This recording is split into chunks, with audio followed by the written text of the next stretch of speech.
habitual también ya veterano de este programa. Bienvenido, Paco. Buenas, Mariano, ¿qué tal? Encantado, además, hoy tienes un aspecto guerrero, Paco. Guerrero, vamos a ver.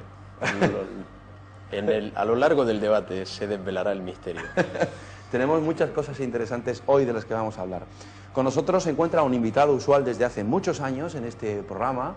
Se estrena como tertuliano de este debate tertulia. Óscar Ortega es astrólogo, investigador, escritor y profesor de matemáticas. Bienvenido, Óscar. Un placer, Mariano, como siempre. Estar aquí con todos nosotros y además que yo sé que lo vas a hacer muy bien y que vas a debatir lo que haya que debatir. Lo que además él viene de guerrero, vamos a intentar hacer un debate debatiente. Óscar nos trae unas noticias hoy de verdad que súper interesantes. Y con nosotros se encuentra a mi izquierda el doctor Miguel Ángel Pertierra, investigador, escritor, director del programa La Rueda del Misterio y asesor científico de este programa. Miguel Ángel, bienvenido. Encantado de estar aquí, Luis, como siempre. Bueno, pues vamos a empezar en esta ocasión con el doctor Miguel Ángel Pertierra, porque bueno, los avances en la medicina se siguen realizando, se siguen produciendo y además con una inmediatez y con una rapidez sorprendente. Pero esta primera noticia que vamos a abordar no es un tema nuevo, aunque hay nuevas investigaciones, que es sobre el elixir de la juventud. ¿Quién no ha soñado, verdad, con tener ese elixir de la juventud y vivir eternamente joven? Por cierto, hay cosas nuevas, ¿no?, sobre este asunto. Sí, hay cosas nuevas y es curioso porque lo he querido recoger porque a lo largo del año han surgido 3 noticias con el mismo titular. Descubren el elixir de la eterna juventud. Habrá que ver si me gustaría ahora que debatiésemos también qué es lo que puede haber o no, ¿verdad?, en ello. Desde que Juan Ponce de León en 1513 buscase esa fuente de la eterna juventud, incluso artículos anteriores, historias anteriores, como la novela de Alejandro, donde se buscaba esa fuente de la eterna juventud, esos lugares donde uno vive más años. Yo creo que el humano ha sido, o siempre ha deseado vivir un poquito más. Como decía, 3 noticias concatenadas, cada una por su cuenta, en lugares de todo el mundo, pero que todas con ese mismo titular.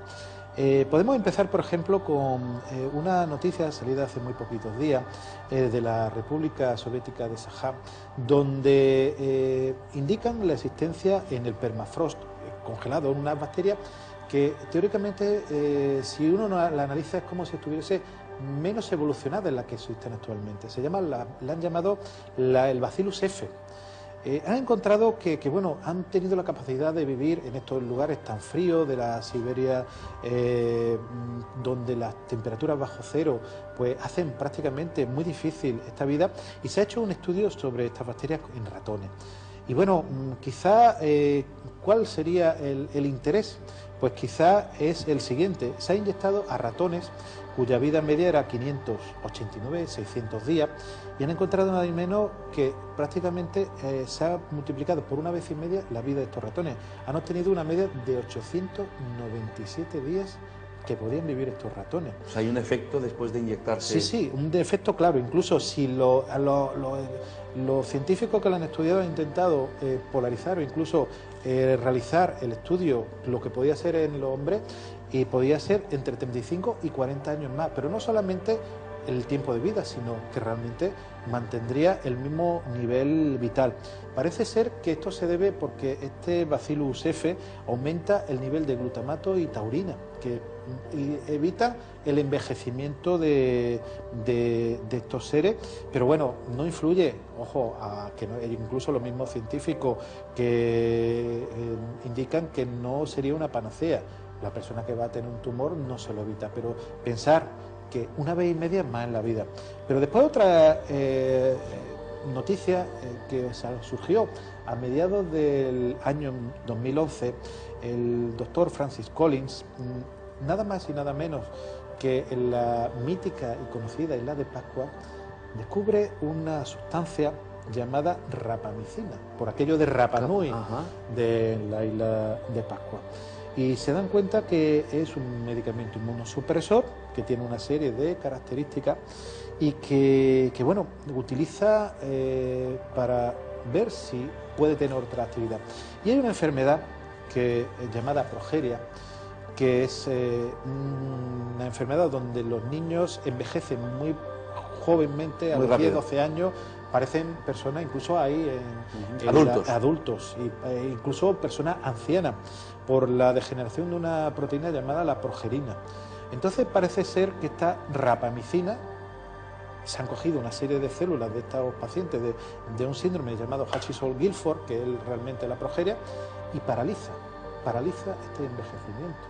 Por lo cual, si lo extrapolásemos exactamente igual a lo que realizasen, y los científicos lo han polarizado y lo han extrapolado a estos investigadores, a las personas de a pie, pues indicaría que prácticamente pues, se podía vivir entre 30 y 45 años más. Fíjate tú que la isla de Pascua, que se pensaba que estaba ya todo contado, aunque contienen varios enigmas, el de los Moais, por ejemplo, sigue dando sorpresas y ahora nos da la rapamicina. Rapamicina, pero es que como medicamento inmunosupresor para trasplantes parece fabuloso y además que dan muy buenos resultados. En un principio los estudios preliminares. Pero es que la tercera noticia que me gustaría comentar es que han surgido científicos, Alexei Mosakaliov, ahí va el nombre, de la ciencia, de la Academia de Ciencias de los Urales, exactamente, en Rusia.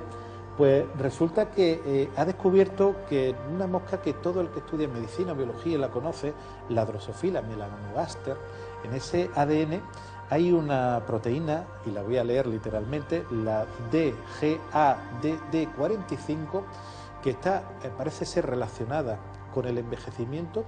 Pues si se actúa genéticamente sobre esa proteína y se hace que se replique más, se puede producir incluso que la persona o el individuo viva más. En este caso, la mosca ha vivido 5,9 veces más, por lo cual ha aumentado mucho su longevidad. Se está intentando no solamente ser más longevo, sino con la misma calidad de vida. Parece que la destrucción de esta proteína indica envejecimiento. Si se mantiene esta proteína, el envejecimiento se paralizaría en un principio. O sea, estamos como desmitificando o dándole una explicación a lo que muchas veces he hablado de la fórmula, ¿no?, de la eterna juventud, dándole quizá una explicación científica y encontrando en diversas partes del planeta sustancias, elementos que, bueno, que aplicadas en un ser humano, ya hemos visto en ratones, pues nos alarguen la vida con la misma calidad, ¿no? No sé si recuerdo mal. Compartimos un gran porcentaje de nuestra genética con lo de las moscas, ¿es así? Sí, por eso se hacen los estudios en biología, ¿no? y en medicina se hacen los estudios con la drosofila, porque nuestro código genético es muy parecido, aunque mosca y humano físicamente no se parezcan, incluso al nivel cromosómico somos, entre comillas, muy parecidos. Entonces, por eso, toda aquella persona que haya estudiado pues esa Drosophila melanogaster es muy conocida. Oye, ¿os imagináis en una sociedad donde el ser humano viva, no sé, 200 años o por lo menos 150 años? Todo esto está indicado 140, 150 años los estudios. Incluso hablábamos en una de las tertulias, el doctor George Church, el padre de la genética, que incluso hablaba ya de vivir esos 140, 150 años con una calidad de vida similar o mejor de la que tenemos ahora. De cualquier forma, Miguel Ángel, supongo que si sacan un día unas pastillitas que mantienen ahí toda la endocrinología en orden y tal, también habrá que pensar en el medio ambiente en el que vivamos, los hábitos nocivos que tengamos y el tipo de alimentación, porque esto sí que no lo soluciona una pastilla, ¿no? Claro, es habrá que ayudar a esta técnica. De hecho, en lo que hablaba de la rapamicina, es una medicación que te podría, entre comillas, si se comprueba, mejorar la calidad de vida, pero si tú te estrellas con un coche contra una pared, evidentemente la rapamicina no lo va a mejorar.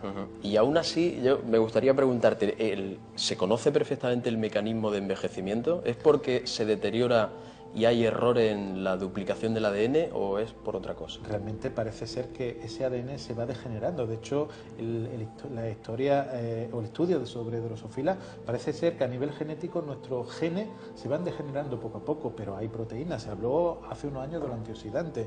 Esa taurina y que hemos hablado antes, y glutamato, que, ojo, el glutamato está en muchos alimentos y la taurina también. El mantenimiento parece ser que te mantendría cada vez más joven. son muchos factores que en un momento Pero determinado... no te regeneraría tu propia genética, si ya está debilitada. Claro, pero es que la propia genética no, pero te conservaría la que tienes. Pero si se actúa, como decía anteriormente George Church, basaba en que tú puedas actuar en tu genética una vez que sepa el código genético, y esos genes que puedas tener alterados o que te pueden predisponer a un cáncer de mama, un cáncer de colon. Imagínate cómo, desde el punto de vista de la genética, si se desactiva esos genes, tú ya tienes asegurado la prolongación de vida por eso.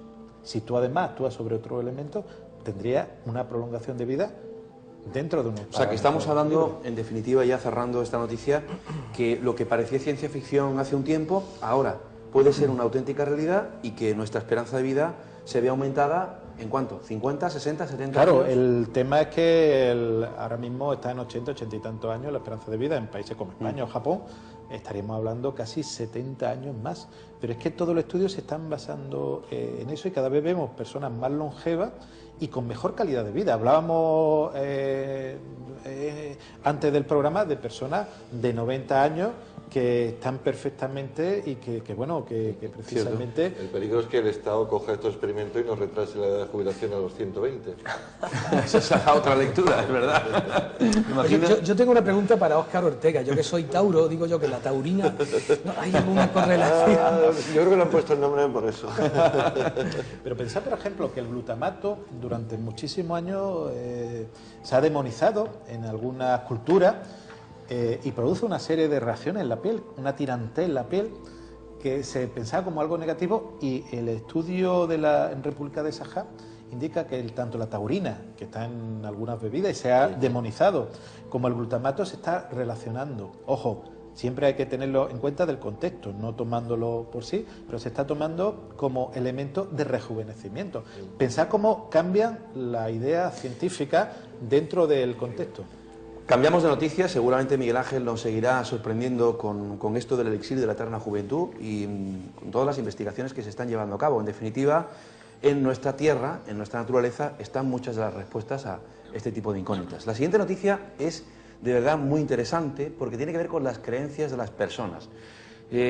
Todos recordamos, sobre todo la gente creyente, los cristianos, por ejemplo, cuando Jesús nació, se cuenta, dice la tradición, los evangelios, que una estrella se posó encima del portal de Belén.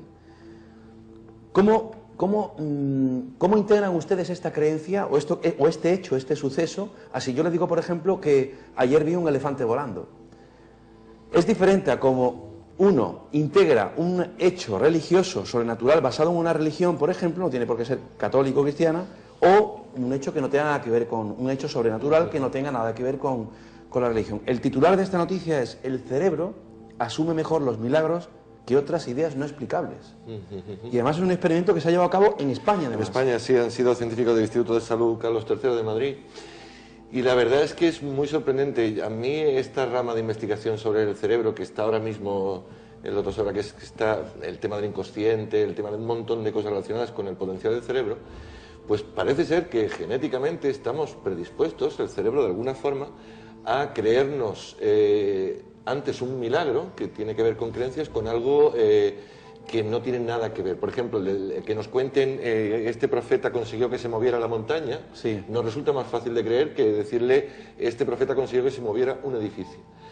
Por el hecho de que la montaña, de alguna forma, nuestro cerebro lo identifica como probable a pesar de su improbabilidad. Entonces digamos que estamos genéticamente predispuestos a creernos antes unos tipos de milagros que otros acontecimientos inexplicables. Es muy curioso porque hicieron con varios voluntarios y le empezaron a decir la credibilidad sobre determinados sucesos y tal, y cómo respondían afirmativamente a cosas que sí pueden ser consideradas como milagros en las diferentes tradiciones. El equipo que dirige Martín Loeches, la persona que lleva a cabo este experimento, dice: quiso constatar si las ideas imposibles de los relatos religiosos tenían una naturaleza especial, algo que las hacía en el cerebro distintas. O sea, tenemos un mecanismo ahí dentro, quizás genético, que hace más creíble una experiencia sobrenatural religiosa que no. Sí, sí, es la lógica. La lógica te dice que hay cosas que no pueden suceder. Pero dentro de esa lógica, digamos que es permeable. Es decir, que determinados acontecimientos pueden filtrarse a través de esa lógica y decir, no, pues esto puede suceder. Pues lo que estaba investigando este especialista era a ver si existe una rama de conocimientos, digamos, sobre hechos inexplicables que nos son más asequibles, y eso explica que por qué las religiones sobreviven, ya que utilizan elementos mágicos que nuestro cerebro es más capaz de asimilar que otros. Dice la noticia, la religión, consciente o no, habría utilizado preferentemente las ideas que el cerebro humano considera menos sorprendentes y al no ser extravagantes, el éxito del relato religioso estaría garantizado. Según este experto, ahora queda por determinar qué es lo que hace que unas ideas sean apropiadas para un mito religioso y cuáles no. Dice este experto, esto es lo que nos tiene locos. Cuando lo sepamos será de gran valor en la búsqueda de los ingredientes de éxito para un texto. Ha remachado el director de este estudio, que saldrá publicado en papel en breve y en el que también ha participado Sabela Fondevila, otra experta en la materia. ¿Qué pensáis sobre esto? ¿Habéis escuchado este tipo de noticias, de historias? Bueno, yo hace unos días escuché en la radio que habían realizado un estudio similar de cómo la gente que tiende a la conspiranoia o a creer en conspiraciones es capaz de tener una mente tan abierta que puede creer una afirmación y su contraria. Por lo visto lo han hecho en el Reino Unido y bueno, la flexibilidad de mente a veces juega malas pasadas también. Francis, tú como psicoanalista, no sé si tú habías escuchado algo parecido a esto. No, pero es posible, es decir, que... A mí me gustaría saber si estos investigadores han hecho una investigación de grupo, es decir, si han cogido a personas y han estudiado... Sí. Son 30 personas. Son solo 30 personas, ¿no? Sí. Es que me parecen demasiado pocas, es lo que estaba pensando, no he escuchado el dato, no sé si es que me parece demasiado poco para concluir. Dice un total de, por lo visto, le entregan 180 oraciones. Sí. Los participantes tenían que decir si estas eran o no posibles. De cada oración, 3 versiones. La religiosa, de su mente surgió la luna, en este caso extraída de textos védicos.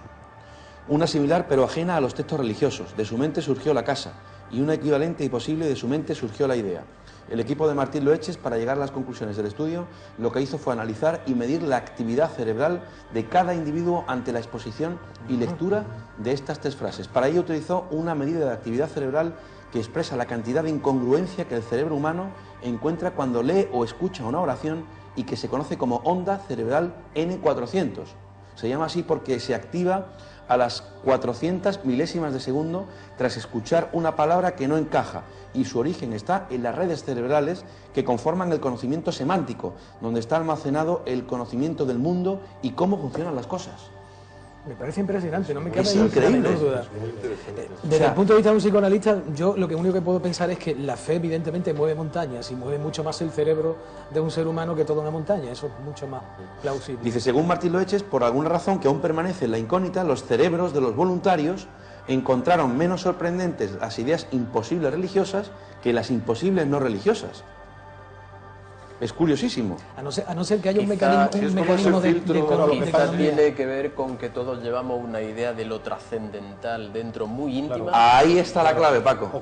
Ahí está. Puede ser, o que ha habido un filtro de 200 historias de las cuales se han ido poniendo 100 que parecían más absurdas y se han quedado las 100 más creíbles. Tendemos a creer o a querer creer que existe la magia y eso quizás nos libera de tanta presión diaria. Claro, ha habido una cultura de la religión que de una forma u otra la persona pueda creer en dice la noticia, ojo, porque como sois todos escritores, dice, en este sentido está comprobado, asegurado que para que un mito o un relato religioso tenga éxito, se deben mezclar hechos posibles e imposibles, pues estos últimos llaman la atención, elevan el interés, sorprenden y la historia se recuerda más fácilmente. Unas gotas de realidad, las dosis justas, garantizan el éxito de un relato. Sí, pero bueno, todas las religiones tienen algún milagro, algún hecho inexplicado y le da ese carácter mágico. Quizá lo que nos caracteriza como humanos sea la imaginación, ¿no?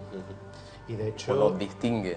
De hecho, los últimos relatos de gran venta, bestseller, es una mezcla entre la realidad y con hechos ficticios. Gabriel García Márquez siempre ha utilizado ese realismo mágico y la verdad es que se integra perfectamente y te resulta perfectamente que en el momento creíble. que tú encuentras algo que es real, tu cerebro quizás interprete que todo lo demás pueda ser.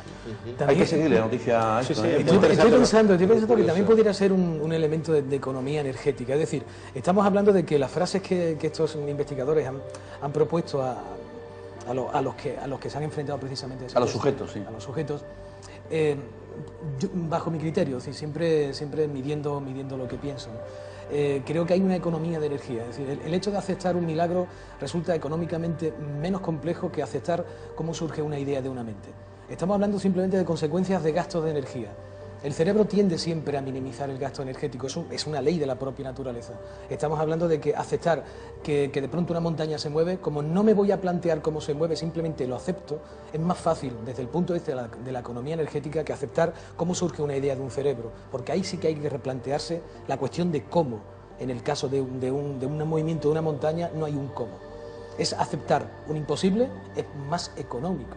En ese sentido, pero menos complejo. Yo no estoy de acuerdo con eso, Francis. Tú date cuenta que una persona, una convicción religiosa, evidentemente pura y dura, pues va a creer en el milagro, pero una personalidad, una persona científica va a intentar buscar esa causa. Tú cuando escuchas un ruido o escuchas una cosa, tú intentas darle una explicación, no piensas que es un ángel que se te ha aparecido. Por lo cual el cerebro, en algunas cosas, sí es verdad que quizá por economía, en eso sí pueda estar de acuerdo, minimice, pero otras veces al revés, lo que hace es presentar una serie de hipótesis. Estamos hablando de sujetos, no me refiero de sujetos, no sé exactamente el nivel cultural que tiene.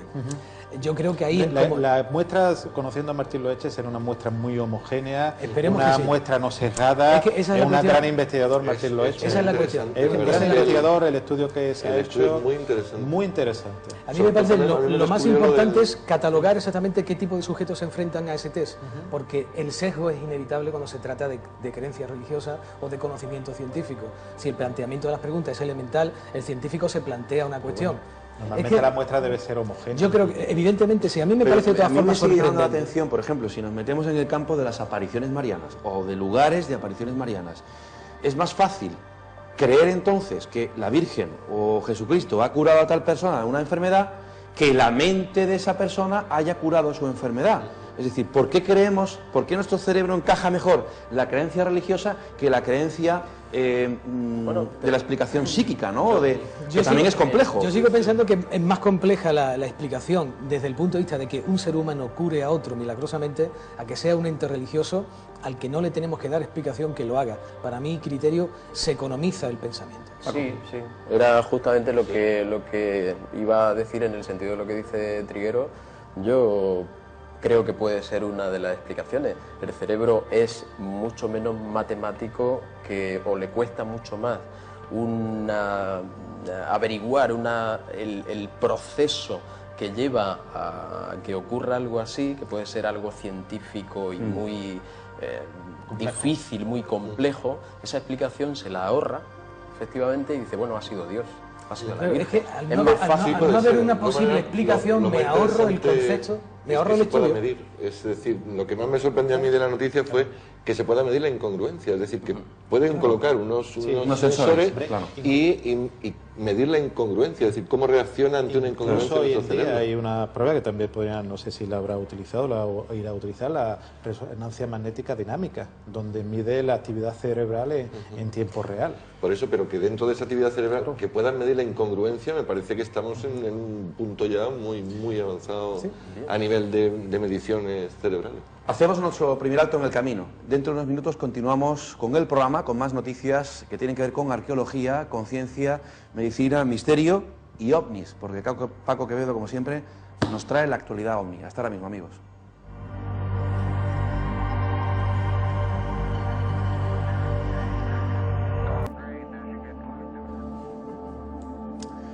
Continuamos en mis enigmas favoritos. Por si ustedes se acaban de incorporar, hoy tenemos nuestra habitual tertulia con nuestros 4 colaboradores. Bueno, hoy no está con nosotros José Rafael Gómez, está fuera, y en su lugar pues ha venido un buen amigo de este programa, también genial tertuliano y buen invitado, Óscar Ortega, profesor de matemáticas, investigador, escritor y además muy buen astrólogo. Bueno, estamos abordando diferentes noticias que tienen que ver con el campo de la ciencia, la medicina, y ahora hablamos de ovnis, misterio puro y duro, porque los ovnis, como muchos de ustedes saben, pues bueno, a día de hoy, en pleno siglo XXI, no se sabe lo que son. Una vez deducidos los errores, los posibles fraudes, las manipulaciones, hay un porcentaje muy alto de casos que yo personalmente creo que son naves, vehículos que no son humanos. Pero también se habla, Paco, de pruebas militares.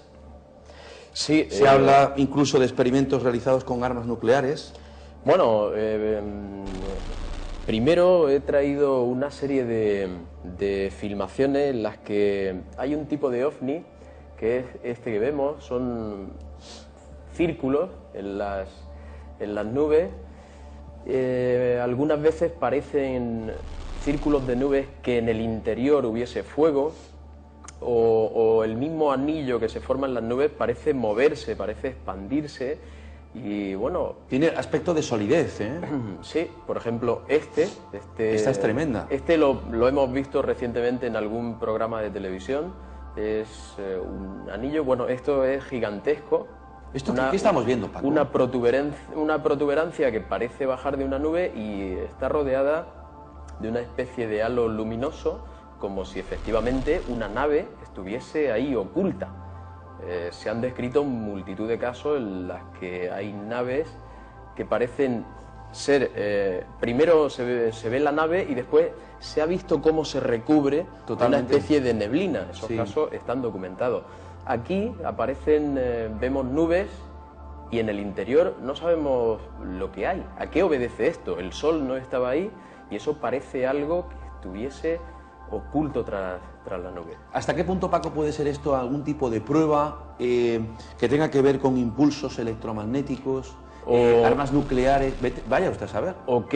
O puede ser un efecto, en este caso, de la misma meteorología, un embolsamiento de aire que queda ahí atrapado, dentro está más frío o más cálido que en el exterior y alrededor se condensan nubes, pero es curioso que siempre es una forma circular y bueno, yo he buscado, en cuanto a esto, no dudo que pueda haber alguno que efectivamente sea una nave extraterrestre conducida por gente de otra civilización y que utiliza una tecnología que desconocemos para crear una nube. Bueno, de hecho... No digo que no, pero sí te voy a decir que en estos casos yo he buscado posibles explicaciones. Y posibles explicaciones pueden ser, por ejemplo, en estas nubes que parece que están ardiendo, tenemos que pensar que la atmósfera está repleta de vertidos de química que pueden generar quizá una reacción espontánea, una reacción química espontánea. Puede ser una combustión y crear esa especie de fuego dentro de una nube. Las formas circulares son muy fáciles de generar y he traído una filmación en la que así se prueba. Parece que vemos un círculo en el cielo flotando y ¿cómo está eso ahí? Bueno, pues lo puede generar desde un delfín en un fluido, en otro fluido como el agua, lo generan con una facilidad tremenda. Estos círculos también se han referido a haberlos visto en el mar, pero es que en el mar hay cantidad de organismos biológicos, delfines, ballenas, que pueden hacer este tipo de cosas para cazar o para jugar, como en este caso. Bueno, aquí disfrutaría muchísimo José Rafael Gómez viendo estas imágenes, porque además hicimos un programa sobre el enigma de los delfines, un animal extraordinario del cual se siguen descubriendo cosas. Paco, decías la facilidad, ¿no? Sí, este fenómeno, como es reproducible, nos plantea una duda enorme de si todas estas filmaciones de círculos en el cielo, círculos en mar abierto, pueden tener que ver siempre con algo misterioso. Yo propongo que es reproducible. Eso es un humano, un submarinista puede hacerlo exactamente igual. Nosotros, sumergidos, podemos hacer como una O cuando fumamos. Y esto es el monte Etna. Curiosamente, son expulsiones naturales, crean un vórtex, que se llama esta formación un vórtice, en los que por la diferente temperatura y la velocidad que adquiere al ser expelido este humo, pues forma ese anillo y se puede mantener, en función de cómo esté la atmósfera, se puede mantener muchísimo tiempo. Esto, con un fogonazo, una deflagración de un combustible, pues lo podemos lanzar hacia arriba. Paco, y esto es justamente lo que hemos visto antes. Estas imágenes que tú has traído me ha recordado mucho a mi época de fumador, cuando sabía perfectamente hacer esas OEs, es verdad que se mantenían un ratito en el... Bien, pues se pueden reproducir de un tamaño descomunal, en función de cómo esté la atmósfera ese día, se quedan muchísimo tiempo y en una grabación que parece larga, que pueden ser 2 minutos, pues da esa impresión. Y una última cosa, en cuanto a las nubes estas grandes que hemos visto con una especie de halo en su interior, que podría ser una nave, aquí me gustaría meter una queja en cuanto a que si de verdad, como se ve en este vídeo, se están realizando o se pueden realizar, aprovechando la ocultación de las nubes, pruebas de cualquier tipo en la atmósfera, pequeñas explosiones para probar algún armamento. Si nos fijamos en la imagen suelta como una especie, se convierte en un hongo, que es el típico hongo nuclear. Al no estar en tierra, no sale de tierra, pero sí va hacia ella, porque empieza a dibujar el tallo. Esa parte inferior,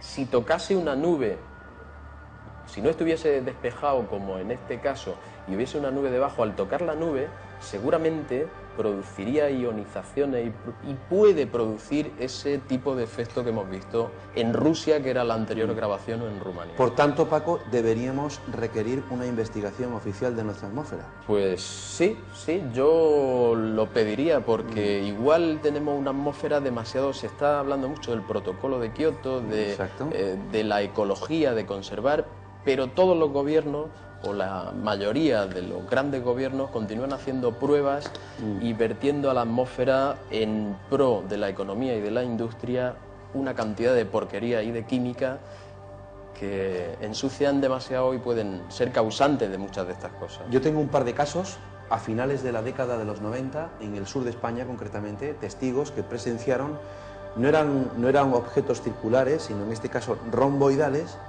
eran ovnis, objetos voladores no identificados. En un momento dado, en esa observación del testigo, se queda estático en el cielo a una altitud considerable, y como de repente, conforme va viniendo un avión y aproximándose a ese rombo, a esa cosa sólida, esto empieza a producir una nube y se envuelve en la nube. Hay muchos casos ovnis muy bien documentados donde el artefacto produce una nube hasta envolverse en ella. Y volvemos con esto a lo que siempre hemos añadido al tema OVNI. Es la capa de la invisibilidad para los gobiernos ocultar muchas pruebas. Entonces, quizás no sean ovnis y sí sean pruebas de vaya usted a saber qué tipo. O el trastorno meteorológico. Yo hace mucho consultaba precisamente... ¿Ayudamos el proyecto HARP? Alguna asociada al proyecto HARP, pero incluso fenómenos meteorológicos tal cual. Hablando con un meteorólogo no hace mucho sobre la aparición de esto en un país oriental, y nos indicaba que eran simplemente problemas de densidades entre las nubes y el ambiente. Da una forma circular, una forma muy curiosa, incluso salen, como dice Paco, unos vórtices, unos vórtex que llaman la atención, incluso algunos parece un vórtice de un twister o de un huracán o de alguna cosa del aire, pero realmente yo creo que también hay que pensar que, aparte de que pueden existir o no casos inexplicables, la mayoría sí se podrán explicar. Hombre, hay efectos meteorológicos que aún están en estudio y otros que están muy estudiados. Yo, por ejemplo, desde mi casa un día me quedé sorprendidísimo, saqué mi cámara y empecé a fotografiar una forma circular inmensa que pasaba y semiocultaba el sol. Preguntándole a un amigo meteorólogo, me explicó que son cristales de hielo y que en la atmósfera tienden a tomar una posición, o sea, al pasar debajo del sol se produce un círculo perfecto, inmenso, y son pequeños cristalitos de hielo. Curioso. Cambiamos de asunto. Vamos ahora a hablar de arqueología, porque en el sur de España, concretamente en la provincia de Málaga, un bello pueblo que se llama Nerja, conocido por muchos de ustedes, pues en una cueva han aparecido pinturas prehistóricas. Parece que la han datado por el carbono 14, no sé si este es el método que han utilizado Francisco Trigueros, y nos da el resultado de la friolera de 40.000 años, por consiguiente se tratarían de las más antiguas de Europa, ¿verdad? Curiosamente, lo que parece ser es que no es del estilo Cro-Magnon, que hasta ahora prácticamente todas las pinturas que ha habido estaban consideradas precisamente de ese estilo. Bueno, tampoco es que haya ningún otro estilo con el que compararlo, pero al parecer los investigadores han llegado a la conclusión de que se trata de neandertales. Es decir, ¿hasta qué punto? Pues tenemos que considerar el hecho de que sí, justamente en esta zona, aquí en Andalucía, pues el último reducto de neandertales pudiera ser precisamente los que crearon ese tipo de imágenes, que al parecer pues tienen forma de focas. No es, aunque la imagen yo la he estado viendo la imagen sinceramente no me resulta demasiado parecida a una foca. Sin embargo, insisten en que esa es exactamente la forma. Lo que se plantea aquí es hasta qué punto ¿Hasta qué punto todo lo que hasta ahora se ha considerado lógico desde el punto de vista de la arqueología, de la prehistoria, considerando que los neandertales no habían llegado a estar durante tanto tiempo? O mejor dicho, ¿hasta qué punto todo esto cuestiona el hecho de que, siendo, se supone, en función de la datación, las primeras pinturas que hay consideradas las más antiguas, ¿cómo es posible que los neandertales hubieran creado precisamente esas pinturas? Es lo Claro. que no era una cultura rica en ese tipo de expresividad. Y eso es lo que se cuestiona. Habrá que empezar a retomar un poco la arqueología y mirar exactamente hasta qué punto esto es cierto o no lo es. Porque a mí me parece que las conclusiones son un poco A precipitadas. mí, aparte de los dibujos, que realmente, como tú bien dices, dice que son focas, si ellos lo dicen, No lo pues, veo tan claro. son los que entenderán. Yo, evidentemente, pues, me quedo en mi duda. Pero a mí me llama la atención la explicación de cómo iluminaban para poder ver esa cueva, donde esas vieras que aparecen tanto en el Camino de Santiago las rellenaban al parecer de una grasa de animal y les servía de antorcha. Y incrustadas en esa cueva de Nerja hay varias vieras donde se ve incluso que está quemado ese componente orgánico y le servía de iluminación artificial. Una especie de antorcha. Claro, es una antorcha, Un candil. un Exactamente. candil, esa Es que lamparita lo que han analizado ha sido el carbón, precisamente, Claro. o el resto orgánico que quedaba justo de la... estamos hablando de 40.000 años, como la mente humana... 40.000 años, Es mucho Seguimos tiempo. descubriendo cosas de nuestro Hombre, pasado. oye, que nos sintamos orgullosos los malagueños, ¿no?, de que aquí fueron los últimos. Oye, me parece una cosa impresionante. De hecho, somos los mejores Bueno, pintores yo no del quería, mundo. yo no porque, quería hacer ¿no? patria, pero A ver, ¿cómo que no? nos Venga. encontrábamos muy cerquita de ese precioso pueblo que es Nerja, en la provincia de Málaga, y es verdad que podría estar aquí, ¿no?, cierto origen, ¿no? Aquí en Málaga han nacido grandes pintores, así que por algo será, ¿no? Bueno, seguiremos atentos por la cercanía geográfica de esa interesante noticia. El mundo en el 2012. ¿Saben ustedes que se han hecho aproximadamente 20 predicciones para los siguientes 100 años? La siguiente noticia dice que la BBC ha compilado una interesante lista de 20 posibles acontecimientos notables para los siguientes 100 años, 100 años, basándose en la aportación de sus lectores y en la curaduría editorial del futurista Ian Pearson. Más allá de un intempestivo apocalipsis, es posible que el mundo viva una serie de fascinantes cambios, al parecer bajo el imperio de la aceleración tecnológica que lleva a la vanguardia en cuanto a lo que se refiere al desarrollo y transformación de la naturaleza. Vamos a repasar rápidamente esas 20 predicciones que son muy curiosas. La primera dice: los océanos serán cultivados extensamente, pero no solo con peces. Es decir, supuestamente en 100 años acabaremos con todos los recursos del planeta. ¿Dónde está el futuro alimenticio? Quizá en los océanos, quizá en el mar. Por lo tanto, van a sembrar algas, por ejemplo, o... y ahora estamos con los criaderos de mejillones y de otras especies. Por ejemplo, la segunda: nos podremos comunicar a través de transmisores telepáticos. ¿Lo queréis posible? Sí. Tercera: gracias a la ingeniería genética y a la robótica habremos creado humanos hiperinteligentes que serán prácticamente inmortales. Esto tiene que ver con la relación, Isidro. ojo, y la inteligencia. glutamato. exactamente. En el glutamato. La cuarta dice: podremos controlar el clima. ¿Quién sabe si no lo hacemos ya? Eso se está haciendo ya, seguro. Eso estoy convencido que se está haciendo La ya. quinta predicción: la Antártida estará abierta para los negocios, Paco. Sí, seguro. Ponemos un bar de hielo. Seguro. La sexta dice: una sola moneda global. La séptima: nuestros cerebros estarán conectados a las computadoras con una interfaz. Sí, hoy en día se está haciendo. Qué fuerte esto, Hoy en día, de hecho, hay las personas que producen o tienen problemas de tetraplegia, cuadriplegia, Movilidad, sí. se les conecta a una unidad central, una CPU, y pueden incluso escribir mediante su mente. Madre mía, esto lo hablamos hace 50 años, Claro, 40 sí. años. Y de hecho hay una serie de cascos Y nos queman en la hoguera. como en las películas, donde se puede utilizar incluso para donde las ondas cerebrales pueden manejar un ordenador. La octava dice: nanobots fluirán por nuestros cuerpos arreglando nuestras células. Sí. Bueno, Se eso está ya utilizando está, para la nanotecnología oncogénesis, ya está se muy está avanzada. utilizando para regenerar, incluso para atacar esas células tumorales del cáncer de mama. Bueno, Novena predicción: habremos logrado la fusión nuclear. Difícil, lo veo. Esperemos que no. La décima: solo se hablarán 3 idiomas: inglés, español y mandarín. Puede ser. Mientras que Por del lo menos español uno lo conoceremos. No entenderemos. La 11: por lo menos el 80% del mundo aceptará el matrimonio gay. La 12: California liderará la ruptura de Estados Unidos. Depende de la feria de San Andrés, ¿no? Por ejemplo. Exactamente. La 13, elevadores espaciales harán accesibles los viajes siderales. Hablamos antes, Paco, Artuce, de... sí, Artuce, claro, ya lo Exactamente. indicaba, vamos, tampoco es... La 14, las mujeres lo mismo se embarazarán por inseminación artificial que por un hombre. Eso está sucediendo ya. La 15, habrán museos para casi ¿Dónde cualquier está la aspecto noticia ahí? de la naturaleza, ya que la mayoría de los hábitats naturales estarán destruidos. Ojalá, esperemos que no. Eso esperemos que no. La 16, los desiertos se convertirán en bosques tropicales. Ya se está haciendo en países como Israel, donde se cultiva verdaderamente el desierto. La 17 dice, el matrimonio será reemplazado por contratos anuales. Renovable. Válgame los dioses. Y tengo la última, una 18, que dice, naciones soberanas dejarán de existir y se establecerá un gobierno global.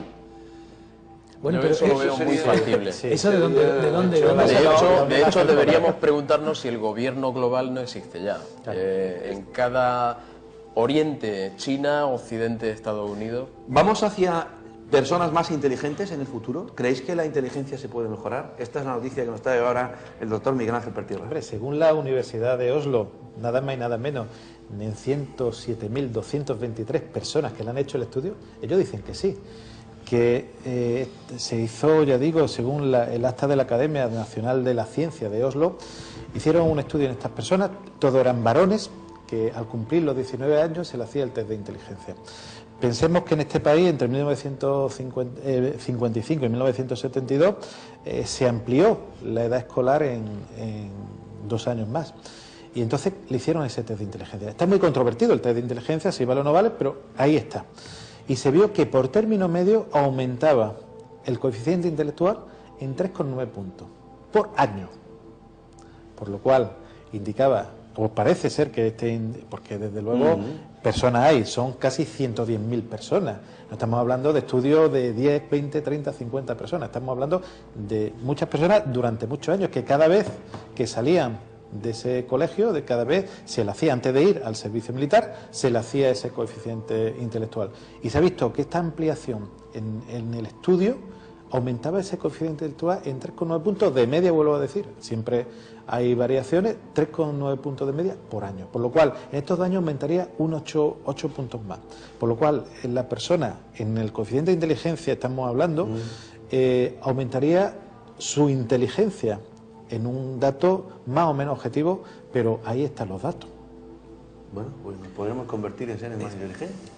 Estoy Hombre, yo realmente... trabajo con A mí niños. me ha llamado mucho que- claro, me ha llamado mucho la atención la noticia, puesto que parece ser que si uno estudia más es más inteligente, o por el medio donde se realiza, es extrapolable a otros países. Óscar, que es profesor y Yo trata trabajo con niños. con niños y con niños pequeños y está absolutamente claro que son mucho más inteligentes, como siempre se ha hablado de los abuelos con los nietos, pero hasta el punto de hacer cosas a niños de 8 años que he visto yo, pura ingeniería aeronáutica, es decir, Sí, ¿eh? no es un avión de papel, es ingeniería aeronáutica, o sea, no sé cómo uno era como una cometa, otro volaba pues 100 metros, o sea, unas cosas que dices tú, esto no es normal, hay vídeos en internet de niños de 6 meses desbloqueando un móvil que aún no saben ni manejar bien la mano hasta que ponen y mueven el dedito, o sea... Yo tengo un caso de un niño ¿Cómo manejan los de ordenadores? saltar una clave de ordenador con 3 años. Qué fuerte, me dejas Bueno, alucinado. pero Ojo, Brutal. sin saber escribir ni leer, y saltarse una clave de ordenador. Mozart, por ejemplo, componía una sinfonía completa con 10 años, Es- creo. No sé. con 6 años. Con tiene 6 alguno. años, 6 Es años, un ¿no? niño prodigio, pero no estamos hablando de niño prodigio, Ya estamos es un hablando niño de la normal, gran o sea, generalidad. Quizás se ha extendido el prodigio a la totalidad de la O población, que o casi. la mente se está activando, ese 45% que parece ser que activamos, quizá la estemos activando o lo están Miguel activando Ángel, más. y esto puede tener que ver con ese famoso experimento en el que un ratón se le ponía a un grupo de ratones un laberinto para que buscaran la salida. En cuanto uno de ellos encontraba la salida, automáticamente los Todo lo demás, demás lo encuentran. hablamos Esa- del inconsciente colectivo Inconsciente que se colectivo. llena de hecho, hay información estudios y se reparte a todos. en el Pacífico donde un animal encuentra un fruto, lo lava y todos los animales de la isla de alrededor, todos los monos Eso era vuelven. Nueva Zelanda, Australia, ¿no? Por ahí. Sí, Por ahí, por aquellas islas, en ¿no? Indonesia. En Indonesia. Entonces, todos los animales que no tienen contacto los unos con los otros en esas distintas islas, Lo saben. lavan.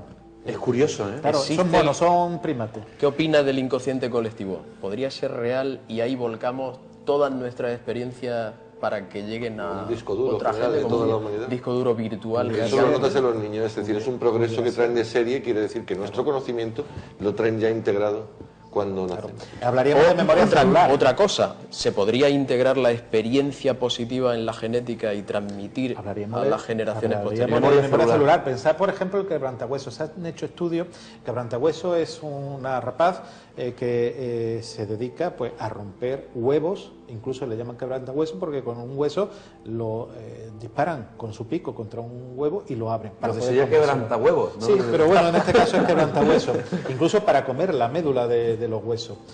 Claro, ha habido animales en cautividad que jamás han visto cómo se hacen. Lo han soltado a la naturaleza y lo han vuelto a hacer. No lo han aprendido ni aprendido, simplemente está en su memoria celular. Bueno. Ojo, y en el humano también hay eso habría. La cantidad de cosas que estamos descubriendo hoy, amigos. Bueno, una cosa, ¿hasta qué punto también podría ser que los niños tengan ahora sometidos a una mayor estimulación desde el punto de vista virtual, ordenadores? Claro, por eso estamos hablando. Ese 45% que el cerebro ahora mismo es capaz de activar, lo estamos activando más y mejor y más rápido. Pensemos que cualquier chaval, como dice Óscar, con una pequeña edad es capaz de hacer muchísimas más cosas que posiblemente pudiéramos hacer nosotros, quizás por esa estimulación. Un bebé de 8 meses que aún no maneje tal y cual, y se oye a los padres como le dicen, venga, desbloquéalo. Y el niño lo intenta varias veces hasta que por fin consigue que el dedo se pose en la pantalla y entonces desbloquea el iPhone. Que es fascinante, pues como ese vídeo Pues la evolución social se transmite al individuo. Bueno, todo esto está muy bien, pero la pregunta, por ejemplo, que nos lleva ahora a hablar de la siguiente noticia que nos trae Óscar Ortega, hablar de Stephen Hawking, que por cierto ha cumplido 70 años. ¿Creen ustedes que los recursos del planeta o que el propio planeta acabará dentro de 1000 años? O sea, fíjense ustedes todas las investigaciones que se están llevando a cabo ahora en aeronáutica, a nivel espacial, estamos descubriendo, parece ser, planetas con similares características a la nuestra, la carrera espacial, todo por buscar un sitio donde poner el huevo, precisamente. Porque dentro de 1000 años, si esto sigue así, no va a haber la Tierra. Es que Stephen Hawking da un paso más. Ya él siempre ha dicho que tenemos tarde o temprano que abandonar la Tierra. Es lo que hablábamos antes nosotros sobre la campana de Gauss, que la Tierra tiene 4.500 millones de años y se le calcula que puede tener otros 4.500 más millones antes de... O sea, que digamos que estamos en la parte de arriba de la campana de Gauss. ¿Por qué va a ser habitable durante todos estos 9.000 millones y no solamente durante un periodo de tiempo?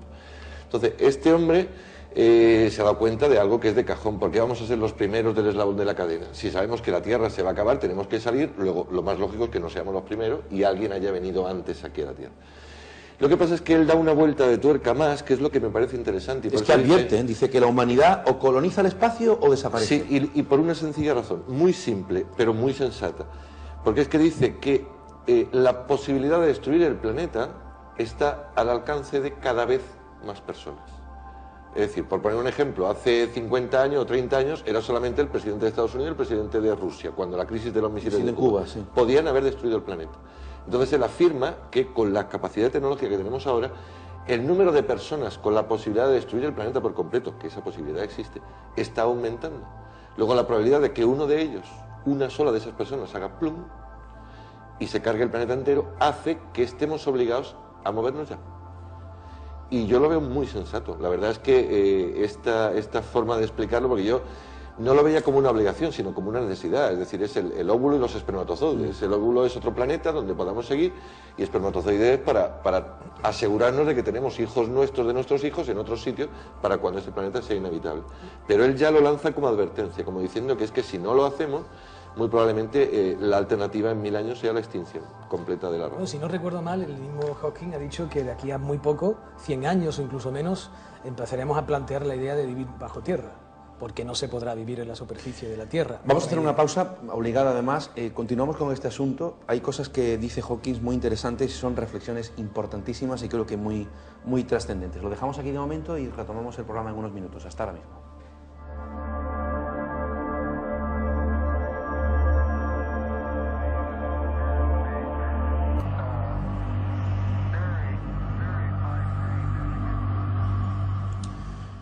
Continuamos en la tercera parte de mis enigmas favoritos. Estamos haciendo nuestra habitual tertulia, debate, destacando lo más notable, noticias que tienen que ver con ciencia, medicina, misterio, arqueología, astrobiología. Y Óscar Ortega nos hablaba de Stephen Hawking, del titular o las afirmaciones que ha hecho este genial científico: no sobreviviremos 1000 años sin dejar el planeta Tierra. Óscar, hay una serie de reflexiones que hace Stephen Hawking al final de la noticia que yo destacaría. Dice: el hecho de que nosotros los humanos, que también somos meros conjuntos de partículas fundamentales de la naturaleza, hayamos sido capaces de acercarnos tanto a la comprensión de las leyes que nos gobiernan a nosotros mismos y nuestro universo es un gran triunfo. Quiero compartir mi emoción y entusiasmo por esta búsqueda. Así que acuérdense de mirar hacia las estrellas y no hacia sus pies. Intenten encontrarle un sentido a lo que ven y pregúntense por aquello que hace que exista el universo. Sean curiosos y, por muy difícil que pueda parecerles la vida, siempre hay algo que pueden hacer y en lo que pueden tener éxito. Lo importante es que no se rindan. Qué mensaje, ¿no? Más. Hombre, sobre todo porque es un mensaje de palabra que está corroborado con la obra. Es decir, es lo que comentábamos antes. Era un hombre que le dieron una esperanza de vida muy corta, tiene ya 70 años, lleva un montón de tiempo en esa posición, en su silla de ruedas, con una movilidad muy reducida, y él es el primero que ha cumplido con lo que habla. Por eso habla con propiedad, porque con sus obras lo cumple. Tal y como vamos, la humanidad en este momento, si seguimos así 1000 años más, siendo varios millones más de seres humanos, está claro que esto llegará a un colapso si no estamos llegando ya. ¿El futuro de la humanidad está fuera del planeta? Sí, posiblemente sí. Pensaba que hace unos días se informaba de Rusia, que dice que va a crear una base lunar permanente en la Luna. Se habla ya de terraformación de planetas como Marte, estudios que se están realizando. Cuando no podamos hacer nada aquí, será como cuando en 1400, 1500, pues se intentaba buscar a los exploradores otros lugares, en este caso, en vez de otros continentes, serán otros mundos. Paco. Yo tengo mucha esperanza en el ser humano, muchísima, y pienso que con el tiempo nos daremos cuenta que lo que hay que cambiar principalmente son los gobernantes. Buscar gobernantes que sean buenos, fiables, transparentes. Una vez hecho eso, vamos a salir triunfantes de una situación como esta con total seguridad. Ese es mi convencimiento. Creo que somos mucho más listos que para aprovechar un planeta como el que tenemos, antes que malgastar muchas veces miles y miles de millones lanzando sonda al espacio y hablando de estas complicaciones. Y si seguimos como estamos, dices, ¿dónde llegaríamos? Yo creo que, como ya decía Albert Einstein, cuando le preguntaban ¿cómo será la tercera guerra mundial? Y dijo, pues no tengo ni idea, pero la cuarta seguro que es con piedras. Pues si seguimos así acabaremos ahí fijo. Esto tiene mucho que ver con la noticia que seguidamente vas a comentar, Paco, pero si estuviese aquí José Rafael Gómez diría, bueno, estamos hablando en el espacio, fuera de la Tierra, pero es que a lo mejor podemos construir bases submarinas para vivir debajo del agua. Todo es posible. ¿Por qué no? Es decir, que en vez de ir fuera, pues nos quedemos aquí dentro, bajo Aún el así, agua. aún así sigue siendo insuficiente el planeta para albergar. La seguridad es que el planeta se va a acabar. Tarde más o tarde menos, el planeta tiene su fecha caducida, que para mí es el descubrimiento más importante de la astronomía o de la astrofísica del siglo pasado. Es decir, tenemos una fecha caducidad, tarde o temprano nos tendremos que ir. ¿Que podemos dejarlo para mañana, para pasado? Por supuesto que lo podemos dejar, pero podemos llegar a una situación en la cual salir una sola nave de la Tierra sea una misión casi suicida, con toda la basura espacial que hay en este momento a la hora de disparar. Estamos fabricando nuestra propia cárcel. Óscar, una pregunta que nunca te he hecho cuando hemos hablado en los programas de astrología. Si, por ejemplo, yo te digo, haz la carta astral del 27 de junio del año 6000, ¿podríamos establecer ahí cosas? Es decir, ¿podríamos ver si existe la Tierra, por ejemplo? O... Es que ahí enlazas con una cosa que me pasó muy curiosa, con una mujer argentina que estaba en una enfermedad terminal. Entonces me preguntó, yo le miré la carta para el año siguiente, es decir, todavía no había llegado a ese periodo, y le salía a hospitales, lucha, quizá un viaje largo, estaba pensando en ir a Chicago para hacerse tal y cual. Y no llegó, es decir, ella falleció antes de llegar a ese periodo que yo le había mirado. Es decir, es como si hubiera tenido escrito lo que hubiera sido en caso de ella haber sobrevivido. No sobrevivió, pero parece que el libro seguía escrito en caso de que hubiera seguido viviendo. Curioso. Entonces, con tu pregunta, pues sí, es muy probable que te diga lo que pasaría en caso de que haya alguien que esté en esa fecha. Paco, nos encontramos ante una nueva guerra fría, lo que se llama la guerra 2.0. Yo estoy convencido de que sí. Desapareció la guerra fría basada en megatones entre Unión Soviética y americanos, y yo creo que ha aparecido desde hace ya algún tiempo la Guerra Fría de megabits. O sea, que ya no se trata de decir quién la tiene más grande. Me refiero La bomba. La bomba, claro. Sí, claro. ahora se trata de decir quién tiene más grande el ordenador. Exacto. ¿Por qué? Pues, bueno, hay ordenadores. Los ordenadores permiten calcular todo. Permiten el diseño de motores aeroespaciales, permiten el diseño de medicinas, permiten incluso realizar pruebas de armamento sin tener que explotar una bomba y recreando cada uno de los efectos que esto produciría. Ajá. Dándole los parámetros suficientes son capaces de hacer cualquier cosa. Entonces la lucha ahora entre potencias parece que, según se ha hecho eco de esto Newsweek hace unos días, está en desarrollar o poseer el superordenador más grande y más potente. Esta carrera últimamente ha entrado en juego China, con el poder que le dan los recursos económicos casi ilimitados que están teniendo ahora, y de los tres más potentes que existen en el mundo, dos son chinos. En esto también han adelantado a Estados Unidos. Pero Estados Unidos ya ha prometido venganza, entre comillas, ¿Cómo no? y ha dicho que para final de 2012 tendrá un ordenador que octuplicará la potencia del chino. Vamos, si quieres damos unos datos del ordenador chino, que se llama Tianhe 1A. Tianhe significa río del cielo, que es como ellos llaman a la Vía Láctea. Y este cacharro, que en realidad es el arma más potente de la Tierra, porque con eso se puede simular cualquier cosa. Date cuenta que la industria lucha por tener una medicina, por ejemplo, en farmacia, en tener una medicina antes que los de al lado. Si tiene un ordenador más potente, lo va a tener antes y va a ganar mucho dinero. O sea, esto genera 200.000, se ha calculado que unos 200.000 millones de dólares cada año. Bien, pues este Tianhe resulta que tiene 103 cabinas que ocupan unos 1.000 metros cuadrados, es decir, un ordenador que tiene 1.000 metros cuadrados de superficie, pesa 155 toneladas, realiza 2.507 petaflops ¿Qué es por eso de segundo. petaflops? Pues los petaflops son el número de operaciones, el número de cálculos matemáticos que es capaz de hacer en un segundo este ordenador. Y esos 2.505 petaflops significa que son 2.507.000 billones de operaciones cada segundo. Qué barbaridad.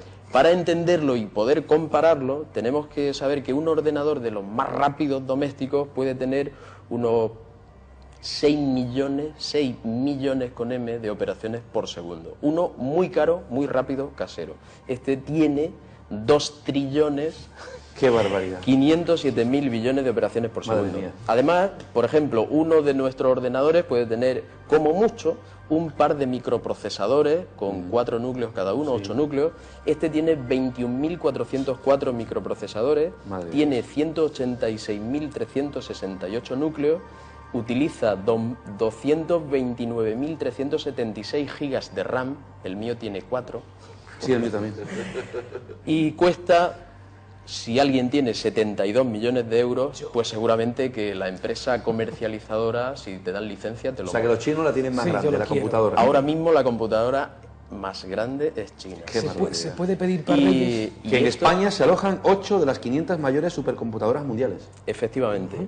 Hay un top 500 a nivel mundial. Esto es un ranking que se actualiza constantemente porque todos los países luchan por tener el ordenador más grande. Eso les permite desarrollar productos, como hemos dicho, que pueden competir y generar grandes beneficios. La más potente está en Madrid. En España la más potente está en la Universidad Politécnica, se llama Margarit. Ahora mismo ocupa el puesto número 228, pero ha llegado a estar, creo que fue el número 34. En Barcelona existe el Mare Nostrum. Sí, en Barcelona tienen uno llamado Mare Nostrum, que tampoco está nada mal, pero al lado de estos, de los chinos, pues se queda corto. Hablamos del sistema SITE, el espionaje español. Claro, la utilidad de todo esto es... Las utilidades de todo esto. Bueno, pues hace poco hay una serie que están poniendo por alguna televisión que habla de alguien retirado de la CIA que inventó un software, y este software tiene la capacidad de adivinar que una persona va a delinquir antes de que lo haga, analizándola, ¿no? Minority Report. Minority Report hablaba de lo mismo, pero basándose en las capacidades extrasensoriales de un par de gemelos sumergidos en líquido. Aparte, tenían un superordenador que analizaba constantemente, valoraba constantemente y lanzaba una alerta. Esto, aunque parezca ciencia ficción, existe y en muchos más sitios de los que nos han contado. Incluso hay proyectos que son totalmente públicos, como Ayers Island en Maine, en Estados Unidos, y allí lo que han montado esta gente después del 2001, montaron esta isla. Hay más centros como este, una isla que recrea una pequeña ciudad repleta de sensores, repleta de cámaras, repleta de micrófonos. Allí montan fiestas, montan conciertos, invitan a pasar unos días a gente y le advierten que son constantemente grabados.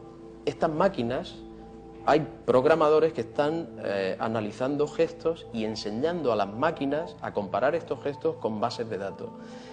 Los gestos que son anteriores a una conducta delictiva pasan a una determinada base de datos.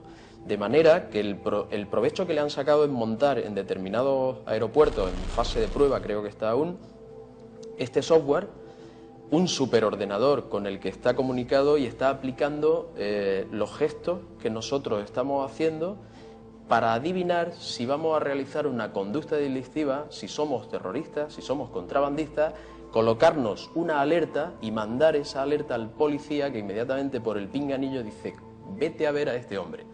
Está funcionando muy bien y no es ciencia ficción, es pura realidad. El SITEL que me hablabas, sí, el sistema, todo esto por supuesto nos dicen que tiene una aplicación que en este caso sería positiva, pero no sabemos en manos de quién está y se puede usar para espionaje y para localizar a una persona. Pues sí. Seguramente. El sistema SITEL, el español, existe y lo que hace es una grabación, graba todas las telecomunicaciones, telefónicas, SMS, revela tus archivos de audio o de vídeo que tengas en tu teléfono móvil. Bueno, pues el sistema SITEL puede localizarte en cualquier momento, puede saber tu situación. En España legalmente, técnicamente, debe estar avalado por una orden judicial claro, para que esto empiece a funcionar. Pero ¿siempre es así? Sería la pregunta.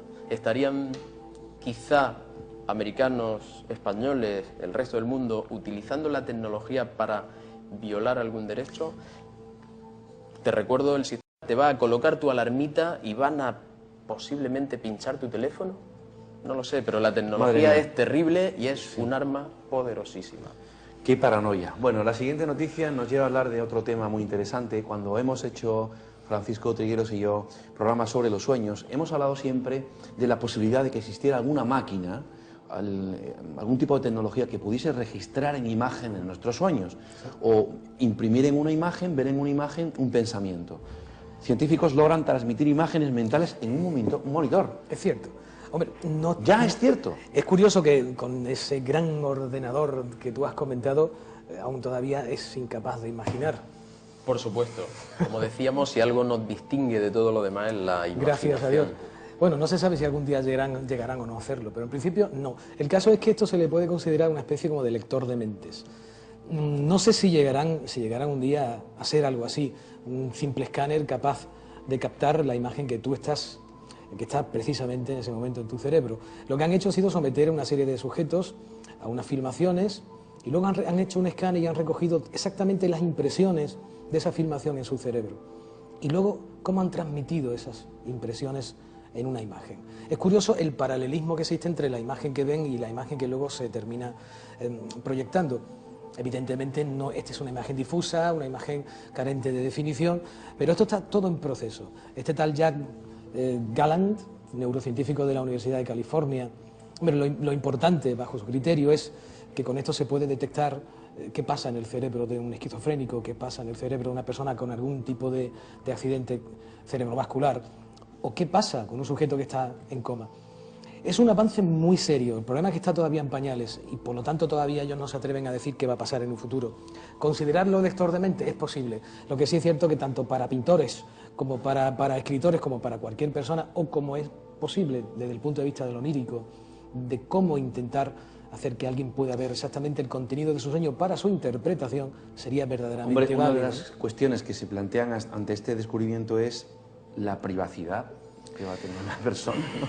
Pero tú sabes que Claro. el que hace la ley hace la trampa. Claro. El día que esto empiece a circular entre nosotros se usará evidentemente tanto para lo bueno como para lo malo. Eso Lo es que pasa es que de cajón. esta ¿no? noticia todavía está en pañales. Está en pañales. Yo lo que hace una traducción de esa resonancia magnética dinámica de la imagen que tiene cuando se estimula esa parte del cerebro, Una pixelación, lo interpreta sí. que ese mismo dibujo, por lo cual cuando tú esa parte del cerebro la estimulas estarías viendo esa misma imagen. Realmente es un estudio muy interesante, pero yo creo que todavía está muy en pañales. Sí, yo lo creo, Ojo, sí. y aunque japoneses han conseguido, entre comillas, imágenes de esa mente, de esos sueños, que sería en un momento determinado interesante saber cómo funciona todo el cerebro, yo creo que todavía nos queda Dice mucho que el camino por proceso demanda varias horas al interior de una máquina de resonancia magnética. Además, el sujeto debe estar lo suficientemente motivado mentalmente para concentrarse en la imagen mostrada con duración de 20 segundos y no en varias, sumando eso la paciencia para mantenerse inmóvil durante el tiempo que dure De hecho, la creo que el mismo Joe Galán experiencia. fue uno de los sujetos de experimento.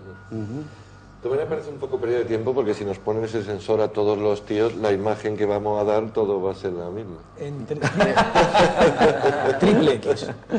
Dice que en cuanto a las potencialidades, potenciales aplicaciones de esta experiencia, los científicos manifiestan que es erróneo pensar que esta técnica sea precursora de un lector de la mente, ya que el nivel de conocimiento sobre el cerebro apenas está en pañales y para llegar a algo así hacen falta décadas o siglos. De Bajo cualquier mi forma, punto de vista, lo más importante es que esto espero que termine siendo una aplicación para la medicina, para la psiquiatría y para la psicología, que es lo que evidentemente debiera convertirse. Otra cosa es el uso que luego se haga de ello para otras cuestiones, ¿no? oye, Miguel Ángel, ¿trabajar mucho aumenta el riesgo de depresión? Eso dice un estudio ¿De verdad? realizado Curioso. en Reino Unido y durante un montón de años. Este estudio se comenzó en 1985, Ajá. con 2.123 personas, empleados públicos, y la Universidad de Londres y el Instituto Finlandés de la Salud Ocupacional, pues ellos, y leo literalmente, hacen una asociación robusta de que trabajar de más de 11 horas produce aumento o más riesgo de depresión.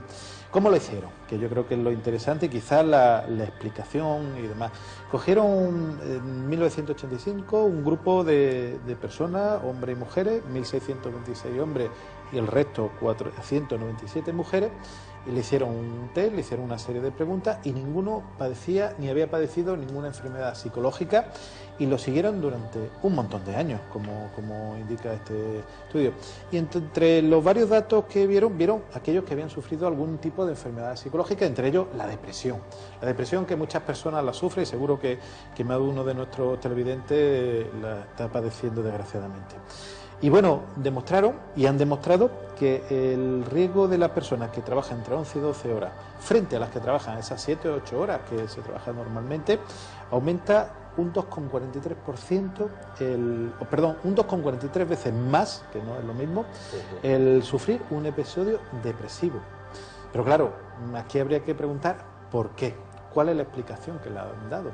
Porque los datos están ahí, los datos son fidedignos. Hay tres hipótesis que yo me gustaría que quizás la comentásemos. La primera es esa alteración de la vida familiar. Cuando una persona trabaja 11, 12 horas, la relación familiar se puede ver alterada. La segunda explicación es la dificultad que tiene la persona que trabaja para desconectarse de su trabajo, después de haber trabajado toda esa hora. Y la tercera, una explicación hormonal. Los niveles de cortisol que hacen que la persona esté más activa, cuando la persona deja de trabajar, siguen estando activos. Cualquiera de esas tres explicaciones quizás podían explicarlo. De hecho, esas 2,43 veces más de depresiones existen en todos esos pacientes. Y ya digo, estudios desde 1985 hasta ahora. Entonces, ¿dónde dejamos el saber popular español que dice que el trabajo es salud? Había una parte que decía viva la tuberculosis. Yo tenía un profesor. Oye, yo tengo mis dudas ahí, es decir, yo también tengo mis yo dudas, siempre sí. pienso que todas las investigaciones que se hacen estoy hablando de la cantidad de investigaciones que yo he leído durante mi carrera de psicólogo, sobre todo porque todas esas siempre iban encaminadas a buscar una fiabilidad máxima, que era la premisa de toda investigación, un 100% de fiabilidad. Había infinidad de test para captar esa fiabilidad y lo más importante eran siempre, o lo que nosotros como investigadores siempre estamos barajando, son las variables extrañas, las variables denominadas contaminantes. ¿Se han estudiado el que no haya tenido consumo de alcohol, tabaquismo? Sí, pero se han planteado hasta qué punto una persona que trabaja 11 horas en algo que no le gusta, a diferencia de alguien que trabaja... Se ha planteado también. También se ha planteado. Claro, es que por eso se escogió a estas personas, estos 2000 y algo empleados, se cogió y se escogió para que fuese una muestra homogénea de alguien. Se le hizo una serie de test y se eligieron estas personas para que fuese una muestra muy homogénea y que no hubiera tenido ninguna alteración psicológica previa. Se ha barajado también la posibilidad de que haya, como se ha demostrado últimamente, que haya una variable genética en el caso de la depresión, porque hay un componente genético. Eso sería un componente, pero es que se ha visto que las personas que trabajan más existen. Por lo cual, en las personas que no hay una muestra de 2000 personas, en las personas que trabarían menos, quizá también habría ese aumento de depresión. Bueno. Yo creo que lo importante son estas tres investigaciones.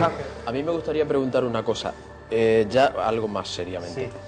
¿Se ha determinado si los individuos que se estudian son trabajadores de lo que les gusta? Sí. O sea, trabajan en lo que les gusta y aún así pueden sufrir alguna... Sí, yo creo que aquí el secreto de esto, estas tres explicaciones. Problemas familiares por el uso de horas, el no poder desconectarse, como ocurre a muchas personas, muchos ejecutivos que trabajan tanta hora que viven hoy en día con el móvil enganchado, o esos niveles hormonales donde la persona está hiperactiva, esa vigorexia que se habla muchas veces, donde las personas no pueden desconectar y no pueden relajarse.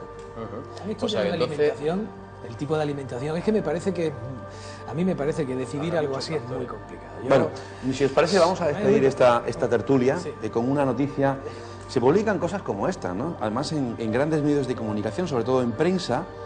Vosotros os acordáis de la película Lente, donde ocurre el caso de Carla Morán, donde hay un ente que además la agrede sexualmente. Bueno, esto está basado en un hecho real. Bueno, pues el titular de esta noticia, y la voy a leer entera porque me parece súper curiosa, le va a poner una nota de humor. Y yo no digo que este sea posible, ¿no? Y que esta señora, que es la protagonista de esta noticia, esté sufriendo en carne propia un acoso sexual de un fantasma. El titular dice: abuela británica denuncia el acoso de un fantasma pervertido. Mujer de 73 años acusa a un fantasma de acosarla sexualmente cada noche. Asegura que, como si se tratase de un pulpo, toquetea su cuerpo cotidianamente.